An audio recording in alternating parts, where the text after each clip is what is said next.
मराठा आरक्षणाचा मुद्दा म्हणजे महाराष्ट्राच्या राजकारणातला सतत पेटत राहणारा वणवा।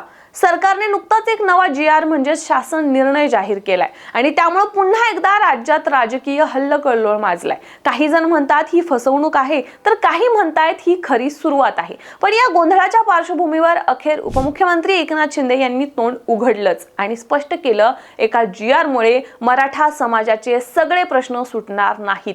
पण हे पहिलं पाऊल आहे। शिंदेंच्या मते सरकारने टप्प्याटप्प्याने निर्णय घ्यायचं ठरवलंय आणि कोणत्याही समाजाचं नुकसान होणार नाही। त्यांचा दावा आहे की या GR मुळे फक्त नोंदी असलेल्या लोकांना जात प्रमाणपत्र दिलं जाणार आहे, म्हणजे थेट आरक्षण नाही, पण त्यासाठीचा एक आधार तयार केला जातोय। त्यांनी हेही ठामपणे सांगितलं की ओबीसींच्या आरक्षणाला कुठेही धक्का लागणार नाहीये। पण खरी गंमत इथेच सुरू होते, कारण GR जाहीर झाला तरी जनतेच्या मनात संभ्रम वाढतोयच। ओबीसी समाज अस्वस्थ आहे, आंदोलक प्रश्न विचारतायत आणि सर्वसामान्य जनतेला अजूनही उत्तरं मिळालेली नाहीयेत। शिंदे म्हणतात की हा निर्णय आंदोलक मनोज जरांगे यांच्या सहमतीनंतर घेतलाय आणि अजून काही मागण्या प्रक्रियेत आहे। त्यांचं म्हणणं आहे की सरकार पारदर्शकपणे काम करतंय आणि फसवणूक होणार नाही। पण एक गोष्ट मात्र अजूनही स्पष्ट नाहीये की मराठा समाजाला ओबीसीतून आरक्षण मिळणार की नाही। सरकार अजूनही यावर स्पष्ट भूमिका घेत नाहीये आणि त्यामुळेच जनतेच्या मनात संभ्रम कायम आहे। हा GR